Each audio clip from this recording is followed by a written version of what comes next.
Bueno, ahora pasemos a hablar de Millennium Actress del 2001, que fue su siguiente obra, que trata un tema muy similar al de Perfect Blue, o sea, la relación de un ídolo con la fama y sus fans, pero esta vez desde un punto como más sentimental, más melodramático. Y la idea del director es que estas dos películas funcionaran como hermanas, pero que al mismo tiempo fueran como contrarias entre sí. En Millennium Actress, la protagonista de la película es Chiyoko, una anciana que en su momento, cuando era joven, fue una gran actriz de la época y y bueno, para realizar su diseño usaron como referencia a Setsuko Hara y a Mideko Takamine, dos divas del cine clásico japonés. Y bueno, esta película aborda el tema de la confusión entre lo real y lo ficticio a través de tres tiempos, ¿no? En primer lugar tenemos la actualidad de Chiyoko, en la que ella es una anciana y vienen dos señores que son sus fans a Sí, hacerle un reportaje, ¿no? Después tenemos los recuerdos de lo que ella va contando, que se muestran como flashbacks. Y después tenemos los rodajes de las propias películas que ella hizo, ¿no? Y bueno, al abordar el presente y el pasado, como he dicho, la película hace muchos flashbacks, pero estos son lineales. Es decir, que si partimos de que el punto cero es el momento en que empieza la entrevista, todos sus recuerdos van desde el día en que nace hasta el día de la entrevista. Y todo lo que pasa en la actualidad es lo que pasa desde el momento en que empieza la entrevista hasta que la protagonista muere. Entonces esto también hace que como que la película sea más fácil de digerir, aunque te esté mezclando estas tres realidades en las que tú, sobre todo, o sea, claro, cuando Chiyoko es vieja sí que entiendes que es el presente, pero cuando nos vamos al pasado sí que es difícil como distinguir entre lo que es un recuerdo de su vida y lo que es un rodaje que ella hizo, ¿no? A esto también se le une lo de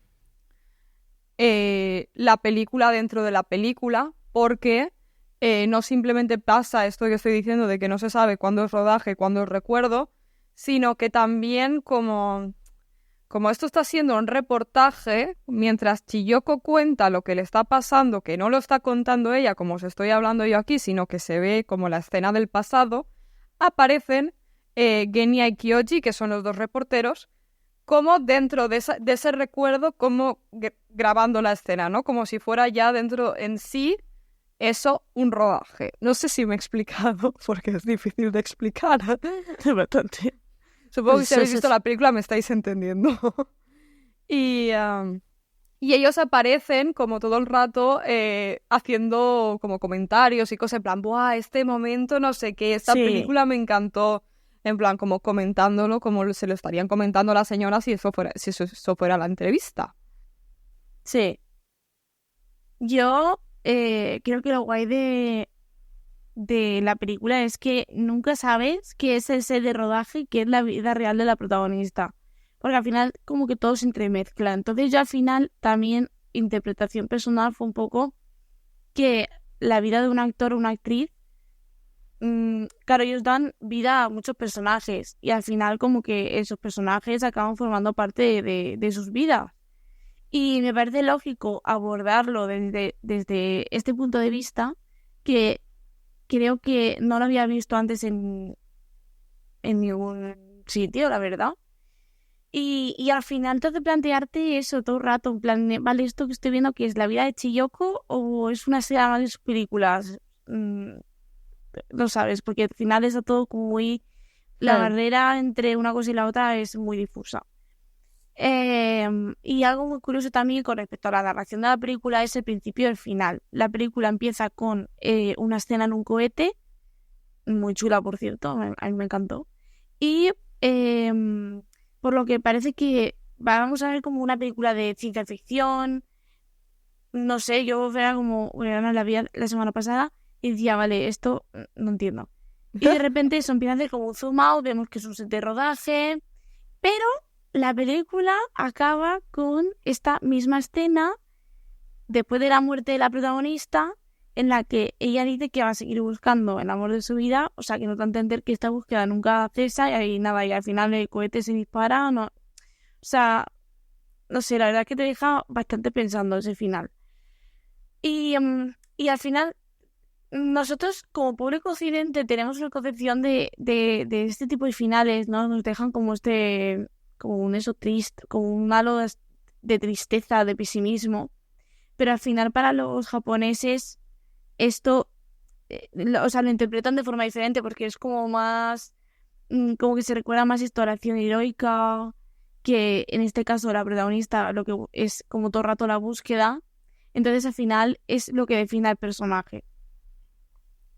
Y también otra cuestión muy interesante de esta película es el recorrido histórico que hace y el recorrido cinematográfico, eh, porque a través de las películas que graba Chiyoko y de su propia vida se nos muestran 1000 años de historia de Japón, en plan, si nos vamos desde las películas que ya está grabando de, no me sé las eras de Japón, pero en plan como samuráis y todo esto, Sí, pues lo que está pasando en la actualidad, pues eso, ¿no? Y también nos hace un collage de la variedad de géneros cinematográficos que hay allí. También desde el punto de vista histórico, yo creo que es una película que hace una leve pero contundente crítica a lo que fue el gobierno japonés en el periodo de la Segunda Guerra Mundial, porque al final lo que interfiere directamente en aquello que está buscando Chiyoko, que es el pintor, es este gobierno, ya que el pintor era un rebelde de la época, iba en contra del gobierno y estaba siendo perseguido por la policía, bueno, perseguido por la policía y asesinado por ella. Entonces, eso como que al final lo que se interfiere entre esa relación y que Chiyoko al fin pueda encontrarle qué es lo que ha estado haciendo durante toda su vida es la propia situación política de Japón. También el propio Satoshi Kon dijo en una entrevista que hizo en DreamWorks lo siguiente, cito: "Busqué información en muchos lugares para darle realismo a esta película, entonces me di cuenta de lo poco que conocía sobre la historia, cultura, costumbres y modos. Era ignorante de mis propias raíces, tuve que estudiar mucho en un corto periodo de tiempo. Al final, cuando conté los libros que había pedido prestados en la biblioteca, fueron más de 600. Lo mejor que conseguí en el proceso de creación de Millennium Actress fue conocer mucho más a fondo mi historia, cultura y raíces". Y es que eso se nota muchísimo por lo que estoy diciendo. Al final muestra muchas etapas distintas, de muchas formas distintas, los propios vestuarios, los propios escenarios. O sea, es una gozada de ver. y en cuanto a esto que dices, también existen referencias a la parte más artística de Japón, ya que muchas escenas se basan en el estilo ukiyo, el de la ola de Okusai, que seguro que lo conocéis. Por ejemplo, una de ellas sería la secuencia en la que Chiyoko va a caballo. También hay referencias a obras del cine japonés, como por ejemplo Trono de Sangre del año 57 de Akira Kurosawa, que sería, por ejemplo, la escena en la que las flechas rodean a Yogi. Después también, dentro de la película hay como varios simbolismos. Uno de ellos muy claro es el tema de los terremotos, que simbolizan un poco los inicios, la ruptura, los finales, los cambios. Y de hecho hay un terremoto como muy importante al final, que sería un poco en- el que indica que, bueno, que la protagonista va a morir. Sí, también hay Eh, uno cuando empiezan a hacer la entrevista. sí, también. Después también están las grullas, que en la mitología japonesa simbolizan como la longevidad, la felicidad, la buena fortuna, y también aparecen como mucho en la película. Después está también el tema de la madera, que sería como la unión entre ficción y realidad en la vida de la protagonista. Y por último también la flor de loto, que simboliza la inmortalidad y la perfección.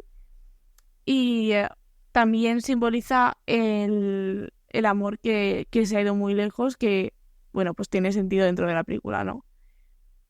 Y bueno, con la parte más técnica, el montaje de esta película está llena del recurso que comentaba antes, que se llama Match Out, en el que, porque se utiliza mucho para comparar la Chiyoko anciana con la Chiyoko joven.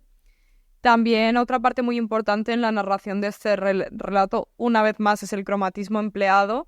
En este caso vemos como cuando habla de sus recuerdos en plan de su vida, cuando era pequeña, las escenas están prácticamente en blanco y negro. Después, cuando esos recuerdos se vuelven más trascendentales, sí que es verdad que los propios personajes adquieren un poco más de color, manteniendo este fondo en blanco y negro. Es curioso también que, como os he dicho antes, dentro de estos recuerdos aparecen Kenya y Kyoji grabando la escena y ellos sí que muestran el color que tienen en la actualidad, que son pues, colores, vamos a decir, saturados normales, ni mucho ni poco, que contrasta muchísimo con lo que está sucediendo en la escena, como para mostrar esto de estas dos personas no están aquí, son pues por la forma de contar la historia. Y también vemos que cuando Chiyoko está con el pintor, la paleta cromática empieza a tener colores más vivos de las que tienen el resto de recuerdos.